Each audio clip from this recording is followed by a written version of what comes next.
Hi guys, we're here with another episode of TSL Archives. The TSL stands for Tidewater Summer League.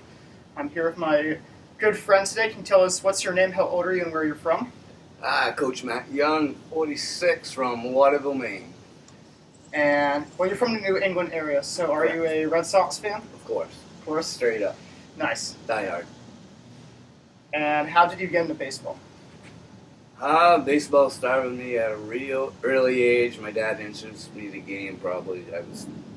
My first recollections of being 4 or 5 years old. Wow. 1978, Bucky Dent hitting that home run's probably the first time baseball ever broke my heart. Man, 5 years old, sitting in the back of Mom and Dad's car crying. Aw. So, yeah, it's been a long time. 41 years of being a dieharder. Wow. And we Yankee fans love that, but damn, yeah, that must have been tough for a young Red Sox fan. Oh, you had to learn to have your heart broken first if you're a Red Sox fan. Yeah. So, yeah. Now it's been going pretty good for you guys. Yeah, until this season started, of course. But yeah, it's been a good run. Definitely. So, what are some of your biggest baseball accomplishments? Brag about yourself a bit. Kind of came out of nowhere, to tell you the truth, Adam. It's something I always wanted to pursue coaching-wise. And finally just really kind of woke up one day and said, you know what? I'm doing it. It's my dream. This is what I want in my life. And I went and pursued it.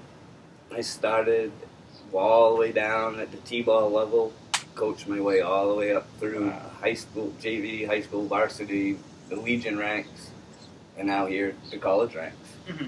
So probably my biggest accomplishment to date is graduating from MLB Scout School. Wow. Last winter. That's incredible. How did you get into scouting? Scouting it was something I wanted to pursue. I don't have an Ivy League degree, and I'm not a 5-star athlete either. So getting into Major League Baseball, there was kind of a one-way ticket, and that was in the scouting realm. So took 3 years of a long process of applying and whatnot. I needed to get a Major League Baseball organization to recommend me first, and then I also needed Major League Baseball coaches to sign off on it also. So I was lucky enough to befriend Chili Davis, wow, Carlos Feebles, and Rich Gedman, who were very integral and instrumental getting me into the scouting school. Wow, that's really impressive. Not that you have the credentials, but most people, like you said, had like a 5.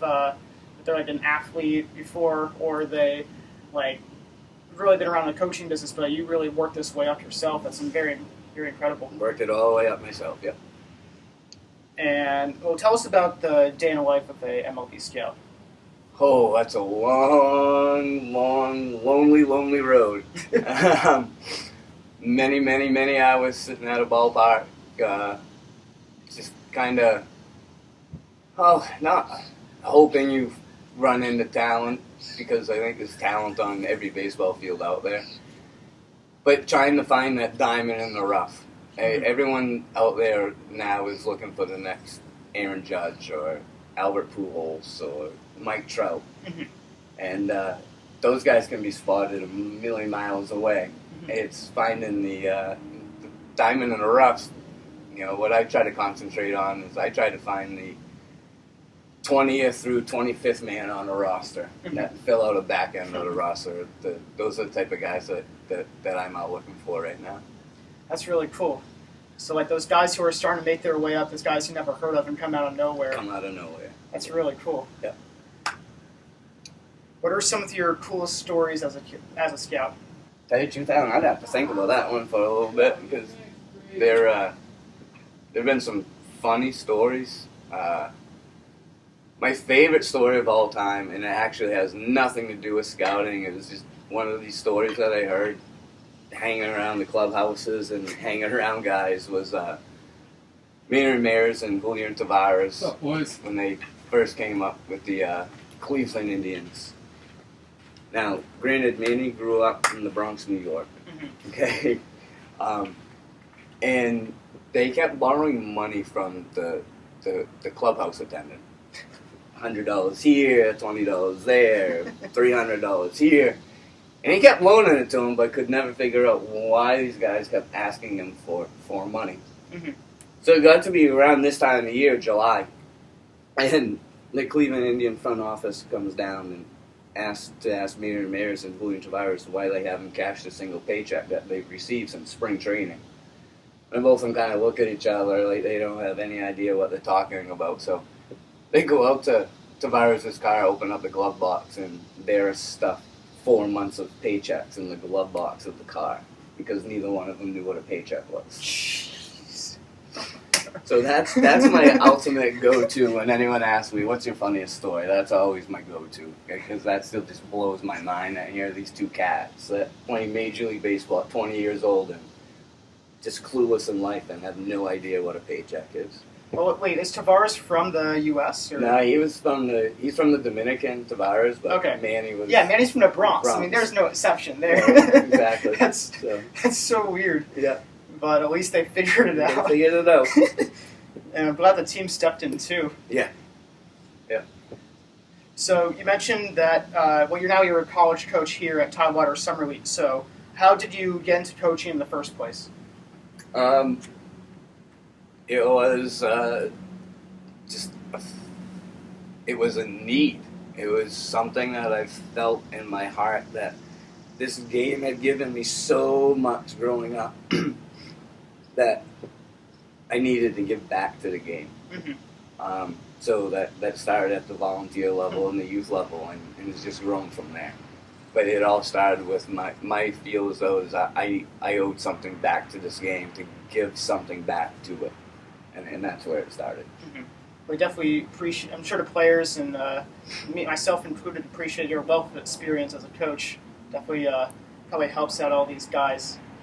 Hope so. I hope they all leave here with having a not only a good summer experience, but they all leave here better baseball players than they were when they got here.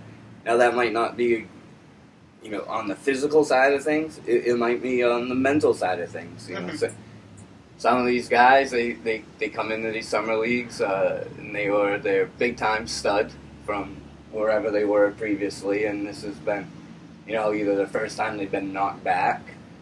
You got guys that come out here and, once again with a stud. Now all of a sudden there's 4 guys that play the same position and they're as good, if not better than you. Mm-hmm. So dealing with, adversity for the first time or hitting wise, getting into that first slump, the first time that some of these guys have ever struggled before in their lives. Mm-hmm. And those are the lessons that they need to take away from programs like this. Mm-hmm.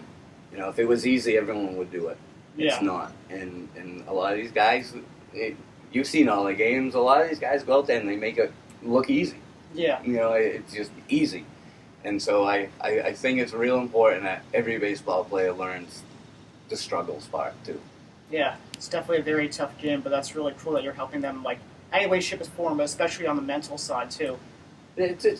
Just think about the game a different way, and not always, especially in this day and age, Adam, I think guys get way too caught up in the numbers, in the analytics part of this game, instead of just going out there and play the game. Play the game on your natural instincts. And let the baseball IQ grow as it happens. Mm-hmm. I do find that baseball IQ is down probably all the way across baseball right now. Yeah. And I think you see that in some of the play that you see out here. That the IQ is not quite where it once was or should be. But I think that a lot of that comes to just these athletes are getting pushed and pulled in so many different directions between travel ball, school ball, mm-hmm. And then throw on top of that, if you're even an athlete in another sport, you have those coaches trying to pull you into their own program. So it's difficult. So you take advantage of these times in leagues like this, where it's a pure developmental. That's what our purpose here is to develop. Mm-hmm. We're not the Cape, we're not the Coastal or the Northwoods League where it's all refined, first, second round draft picks, free agents. this is to develop, and all the development isn't just in physical tools. I think we've all heard the saying, baseball is 90% mental. Yeah. You know, and I always ask this question: well, has any coach ever sat down and explained what the 90% mental part of the game is? And most guys will look at you and say, no, you've never had that before. So those are the little things I try to take pride in as a coach, is teaching the other intricacies of the game. Yeah. I mean, the last thing you want a player to worry about is something other than what's happening on the baseball field. Right. So you just have to focus on the game, focus on where the mentality is for the game. Like we were talking a little bit before, how you're a little bit upset that your team lost the other day, and they may have not prepared themselves well. Correct. For the playoffs. Right. And it's part of the learning process. Mm-hmm. That's part of the learning process. That's right. We came out absolutely flat yesterday. Mm-hmm. As a baseball team, they came out unprepared for yesterday's game. Mm-hmm. But that's a learning experience too for the guys. Yeah. So you don't seem like a normal coach. You focus on the mental side. So what kind of is your coaching style? Coaching style, I am very, very, very aggressive. I push the envelope, both offensively and defensively. On the offensive side of the ball, I'm a big get on base, move them over, score the run. Mm-hmm. Get on base, move them over, score the run. Take pride in the little things. Do your job. Mm-hmm. Runner on first base, less than 2 out. You have one job only. Move him from first to second. Mm-hmm. You just got to break the game down into the simplest matters. But going back to the philosophy, very aggressive.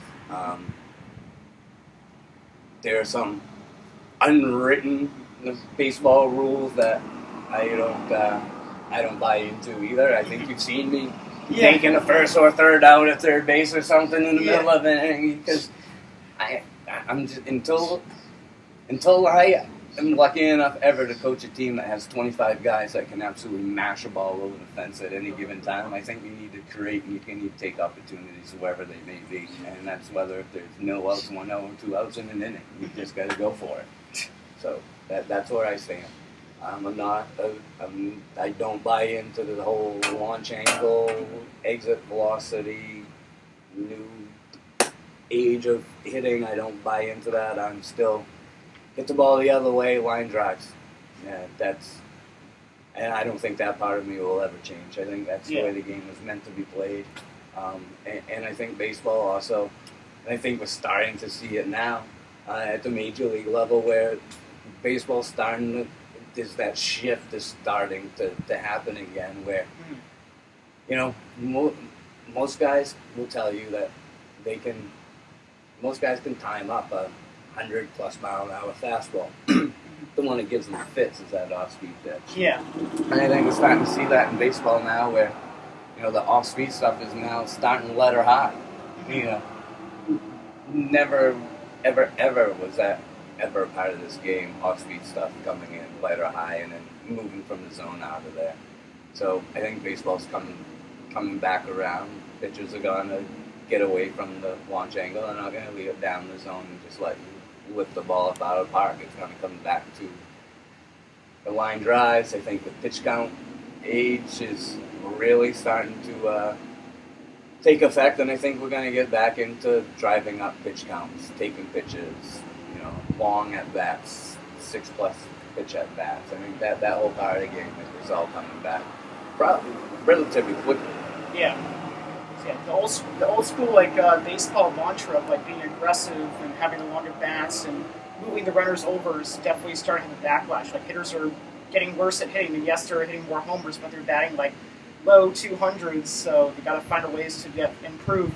Right, and strikeouts became acceptable in this game all of a sudden, and to me, that you don't give bats away. You don't take pitches off, and you don't give bats away. And striking out to me is giving the defense a free pass. Hit the ball hard somewhere and make a play. Make them field it, make them throw it, make the other guy catch it, put a foot on it. On the bag, or get a tag down.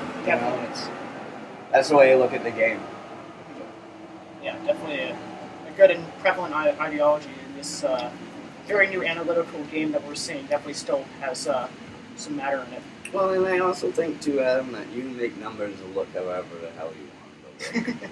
I really do. I mean, that's old business 101, right? Yeah. But you can make numbers look however you want them, and guys just get caught up in the wrong numbers.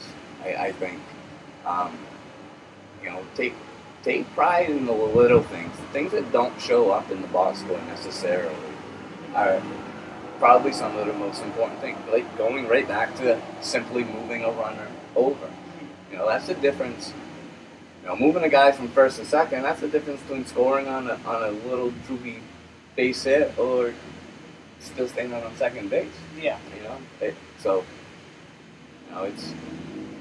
It's a different game, and the game continues to change, continues to evolve, but it's always going to come back to its basics. It's good to hear. Tell us about the day in the life of a coach. Day in the life of a coach. Oh boy. You're day in the life of a coach. You're a mom, you're a dad, you're their doctor, you're their therapist. You're the disciplinarian. You're the make sure everyone's having fun. To at the college level, high school level, all the way down to the academic part of it, and making sure the guys are doing the right things in the classrooms and respecting the community. And it never stops for a coach. As a baseball coach, especially at this level or any of the levels going higher, it's more than a full-time gig, because you have, I got 35 guys that I got to worry about. It's not just one. I got 35 of them I got to worry about at all times. Whether it's down here in the Summer League and making sure guys get home from the beach. It sounds like a simple thing that they're grown men, they're adults, but yeah, someone still needs to be looking out for these guys. So it absolutely never stops. Preparing for a game, I think every coach has their own way of doing that. Myself,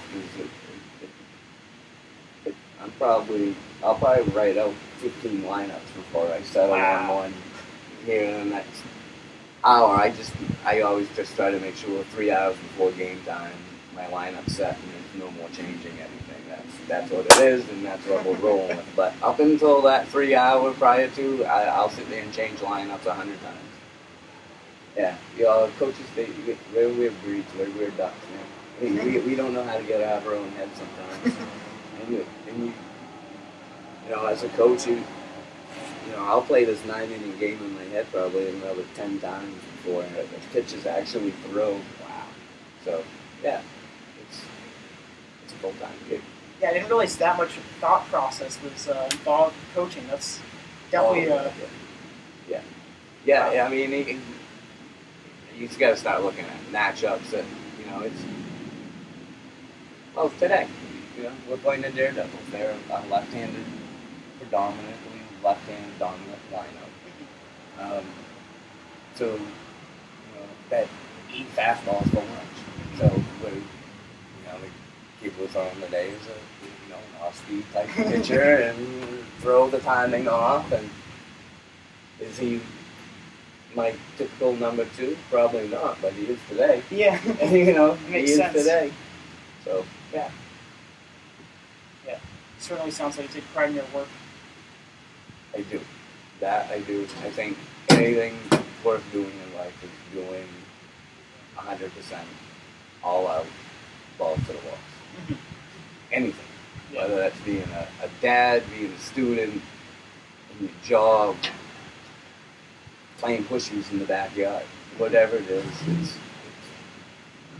100% all the time. And I think if you can live your life that way, then you'll be very happy and you can be very successful. Yeah, I definitely agree with you. What are some of your coolest coaching stories, by the way? Coolest coaching story.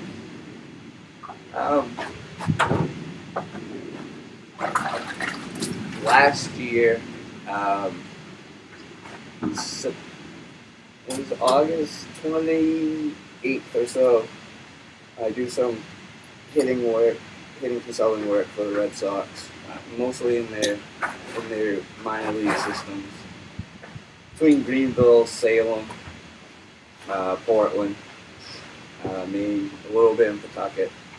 But I got called to the mothership, so to speak, down the Fenway, and it was supposed to be just a quick 24-hour overnight trip. Just come down, stick another set of eyes.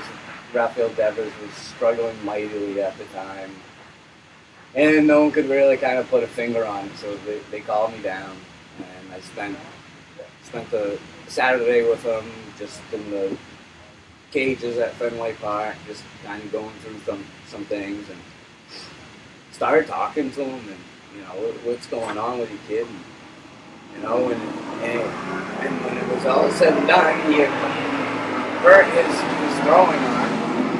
Throwing from third base, but being a 21-year-old kid, petrified to tell anyone that my arm hurt. Changed his swing, started bailing out on the outside pitches, and his shoulder was flying open.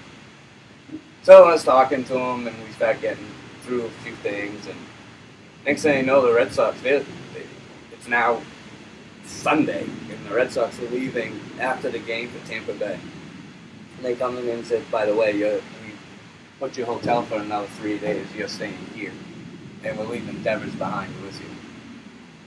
All right, so me and Devers, in those 3 days, we spent close to 60 hours in the cage. Jeez. Just cranking. And at the end of it, he was sitting at I think he was sitting right around 14, 15 home runs, batting 250 something. And we came up with a goal with each other. I said, all right, let's agree, 20 home runs, 280, and you'll start every playoff game. And, well, not only did we hit our goal, we exceeded it with 21 home runs and batted to 288, I think, was the final. And he started every playoff game and absolutely freaking raked. And now here's the kid batting 330-something, just got snubbed off the All-Star game. So that's one of my biggest claims to. But I've worked with from Scooter Gennett, Marco Hernandez. I've worked with so many guys that it's just such a joy to listen. They do all the work. I'm just the coach. Yeah. I didn't do it. I don't get in that box and hit the ball. They do it. Mm-hmm. They're the athlete. But it's fun to sit back and watch some of these guys start to rake and get the recognition and potential all-stars and whatnot. It's a fun ride. It's a fun ride. Yeah. It's pretty amazing they get to be a little bit a part of it. I mean, like you said, the hitters definitely, they're the ones in the box, but to just, help guide them through it, that's an amazing feeling. Yeah. And that's usually a hitting coach is we're different breeds hitting coaches because you have a different relationship with a baseball player than, say, a pitching coach does with a pitcher or a head coach overall with the team. A hitting coach, you're more friends. You're more buddies. It's a very intimate relationship. And I take a lot of pride in those relationships. When Devers won Player of the Month, American League Player of the Month here in May, getting that little recognition from him, pat on the back. Hey, coach, couldn't have done this without you. Aww. That just goes so far as a coach. That's all you want. That's all you want. You just want guys to be successful. Yeah. So. Well, it's really cool to see a brand name player that you've definitely helped, and now he's second in the AL batting title race. He is. You're right. He did get snubbed the All-Star game. Completely snubbed. Definitely deserves Completely it. snubbed. Yeah, he also can run a bit too, and he's a great player. I mean, that's so cool that you got to work with him. Never players like Scooter Gennett and Marco Hernandez. That's amazing. Marco Hernandez, that's been. Yeah, I love seeing him have some success now because it's been a long road. 2 shoulder surgeries in the last 2 years, and it's just been a rough road for that cat. So yeah, It's nice to see him getting a little bit of playing time right now. That's awesome. Yeah, he's a utility player for the Red Sox, right? He is, yes. Yeah. Up and coming in. That's cool. Why did you choose to coach at Tidewater Summer League? I probably applied 10 or 11 different summer positions. And one phone conversation with Commissioner Dooley, I committed to him by the end of that phone conversation. Wow. His vision of what he wants this league to become, his enthusiasm, his pure love of the game of baseball, just was someplace that I wanted to be at. I had a not so great experience at another summer league a year ago, so it was a little gun shy when it comes to summer league baseball. But Commissioner Dooley, he runs a number one ship, and this league will. I still to this day I'm gonna say this league's gonna be heard from for years and years to come. Wow. What was the selling point? An argument of it. That got you to latch on right away. To be very honest with you, Adam, it was when he told me that he was bringing in, CID type interns, yourself and Devin, and bringing in three-man umpire crews, trying to help umpires get from that D3, D2 level to a D1 or even a professional level by allowing them to work in three-man crews. These guys, these umpires, most of them all work in two-man crews. And to advance anywhere in baseball, you need that experience in three-man crews. So not only is he trying to develop just the baseball player, but he's also developing the umpires, the announcers, some athletic trainers.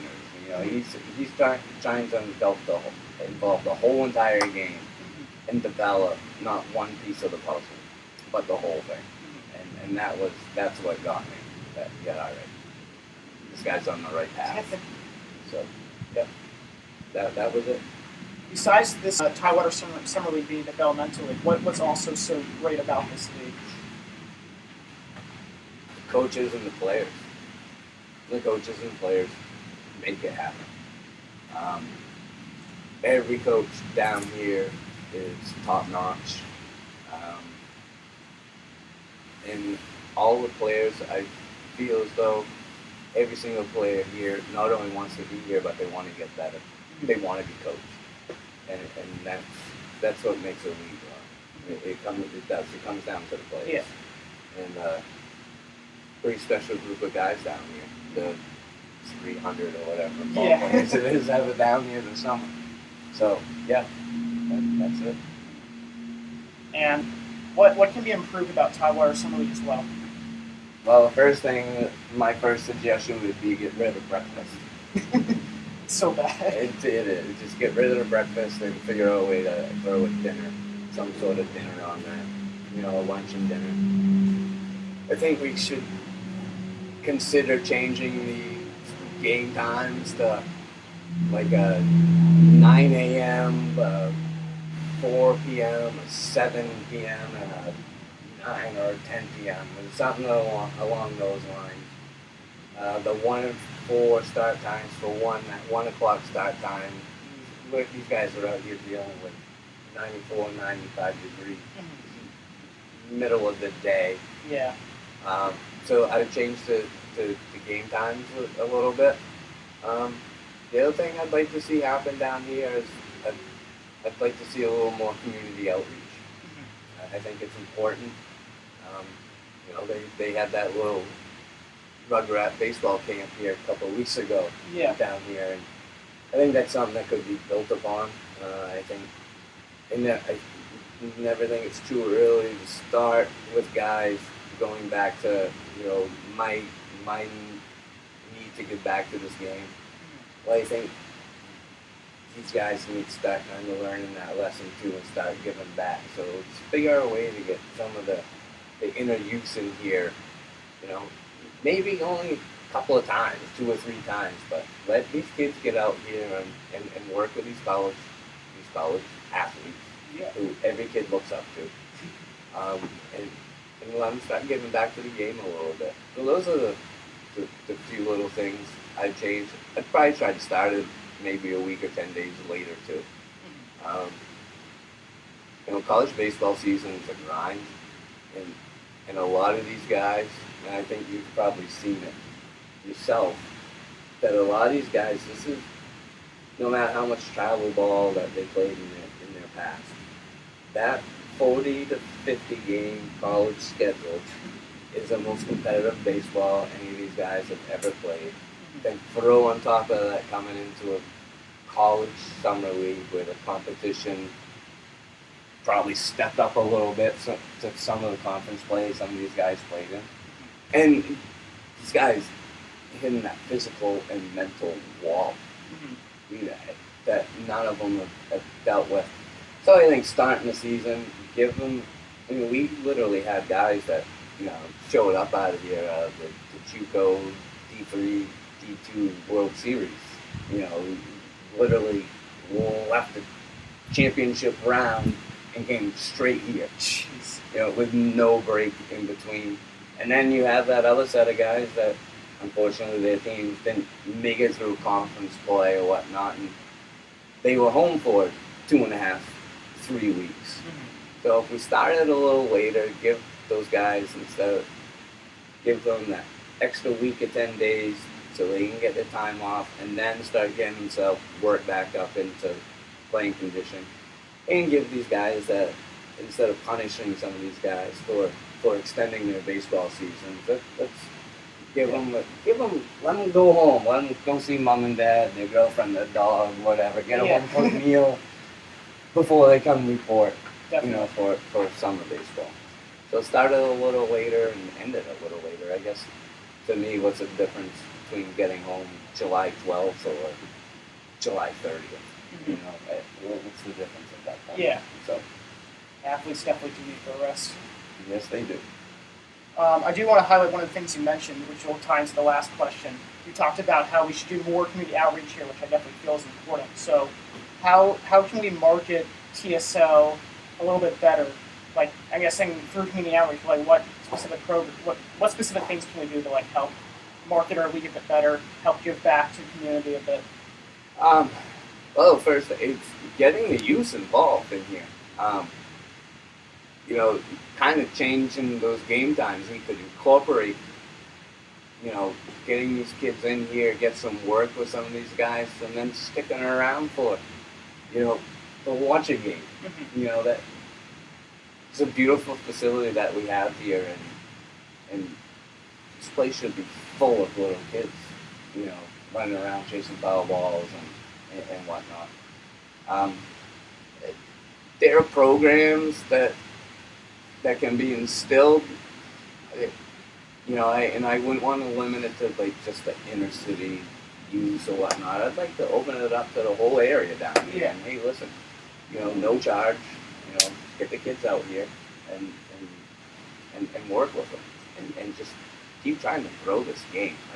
That's my biggest fear is always that this game's just going to peter out at some point.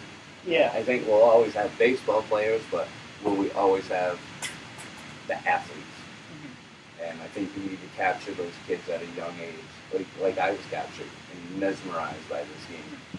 So that's where I would go as far as the youth part of it.